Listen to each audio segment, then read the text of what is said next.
Let's turn now to the issue of border security and a visit to Ottawa by the U.S. Secretary of Homeland Security, Janet Napolitano. She and her Canadian counterpart, Peter Van Loan, signed several agreements and then took questions from reporters. I'm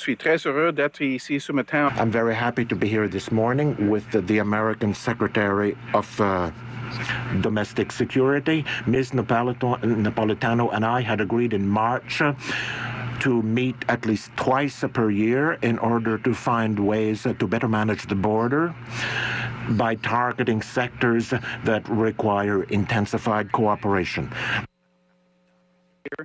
To ensure that we find ways to better manage our shared border.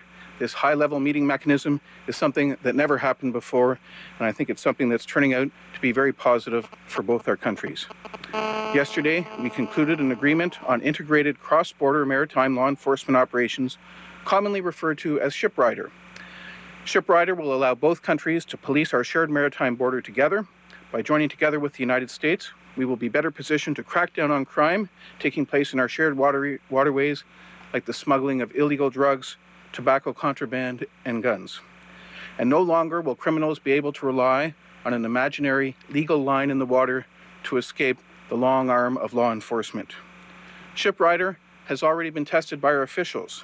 Operations ran on a pilot basis, and the results were very encouraging. In just 57 days in 2007's pilot, Canadian and U.S. officers were able to successfully crack down on cross-border crime, seizing over 1.4 million contraband cigarettes, 215 pounds of marijuana, among many other successes they achieved. This initiative demonstrates important principles at work upon which we have agreed. Firstly, it's possible to enhance security at the border without impeding the legitimate flow of goods and people. And those who view security and trade as a mutually exclusive trade-off are simply wrong. And secondly, by competing and sharing resources, we can become both more efficient and more effective in achieving our objectives. We have agreed to use means to transmit personal information and information dealing with the security between our two countries. And also, we have agreed to integrate police operations at the border.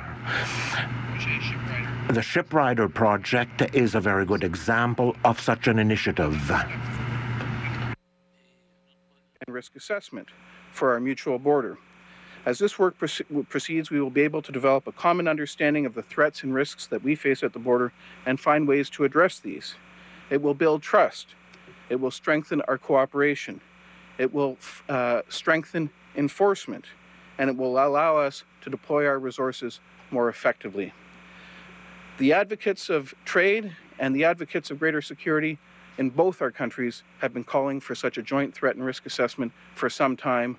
Our countries are now finally going to be undertaking that. Today we signed another agreement, the Emergency Management Framework. It facilitates direct communications between our governments on border operations during and after an emergency. It ensures that fire services and ambulances, vital goods and people will not be delayed at a border when emergency assistance is needed on the other side. If the border is closed for whatever reason, it will return to normal operation as quickly as possible.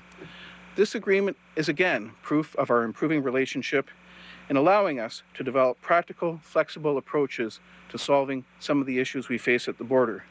And again, this is something that allows us to enhance security by actually improving the flow of people and goods across our border. Again, this demonstrates that those who think there is a mutually exclusive trade-off between security and trade are simply wrong. Finally, we've agreed on a joint declaration which will guide our future decisions and the aim of strengthening border cooperation. We've agreed to explore models for joint or shared border facilities, equipment and technology, as well as for cross-designation of personnel when appropriate. Now, many of you know that the land and sea component of the Western Hemisphere Travel Initiative will kick in on June 1st, in just a few days. It will require that travelers have a valid passport or another compliant document in order to cross that American border. That's part of the Americans' approach to strengthening security. Also on June 1st, we are proceeding further with some of our efforts to strengthen and secure our border. On that date, the Cornwall border crossing will be added to the more than 50 that are already in place with armed border services officers. This is something that's good news for Canadians and continues to not only fulfill a commitment that we made to Canadians in previous campaigns, but also ensure that we can have our borders safe and secure for the interests of Canadians. Now, the agreements that we signed yesterday, that we met on and arrived at today, build on the close cooperation and friendship between our countries. They signal the beginning of a new era of cooperation, an era in which resources are maximized, cooperation increased, border security enhanced, and it's an era in which trade will flourish. Je suis fier de ce que nous avons. I am proud of what we have accomplished during the last 2 days, even though I know that there are many things yet to be done. Thank you. Thank you, Minister Van Loan, and I'm very pleased to be here in Canada with the good friends here to conclude a very productive 2 days of meetings when we have been exploring a number of ways in which our two countries working together can increase the security of all of our residents on both sides of the border. Today, as Minister Van Loan just announced, we have initialed a framework on emergency management protocols for incidents along our border. This is just one of the many collaborations the Department of Homeland Security is undertaking with Public Safety Canada. We also signed the Shipwriter Agreement yesterday. That, of course, makes permanent what we discovered in a pilot, which is that kind of cross-designation aboard seagoing vessels and waterway vessels is a very good technique in order to deter lawbreakers from taking advantage of the border and trying to exploit the border for their own ends.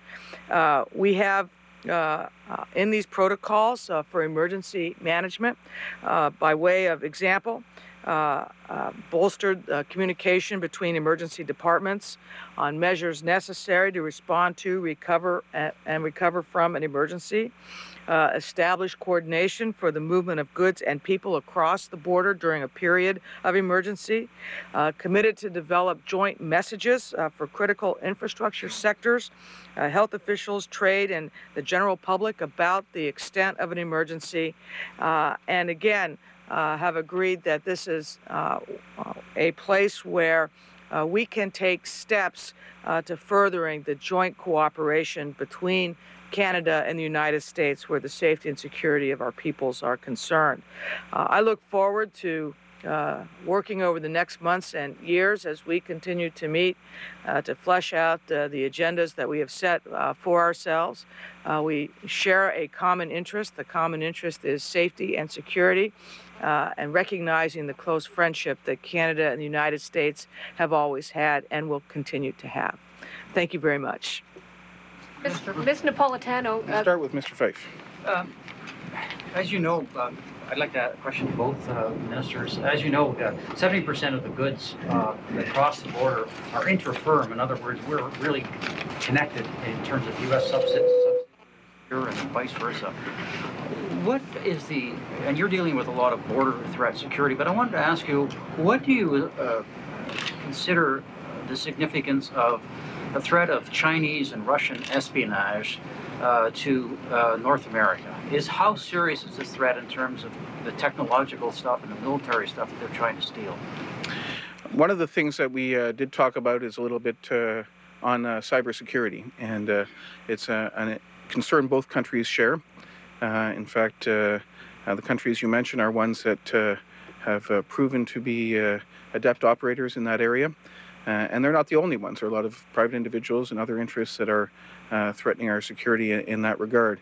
I look at the question of cybersecurity. We can look at the incidents that happened in Estonia, the precursor to the Russian incursion in Georgia. All of these show us how vulnerable countries' infrastructures and systems can be to the cybersecurity threat. That's why we're working very hard on it in both our countries. The Americans are very close to a cybersecurity strategy, I understand, as are we. And we actually have had some cooperation on both of those. We're working on them separately, but we have, of course, shared some of the best practices. But I really look at this area almost as the new arms race. It's an area where Every time you try and come up with new defenses, I've said before, there isn't a day that goes by without somebody somewhere trying to breach the Government of Canada's information systems. And we continue to put up good defenses. We continue to be fairly successful at it, but it is like an arms race. We get better at it, they get better at it, and I think you're going to be hearing a lot more about those risks and threats in the future. Do you want to answer that?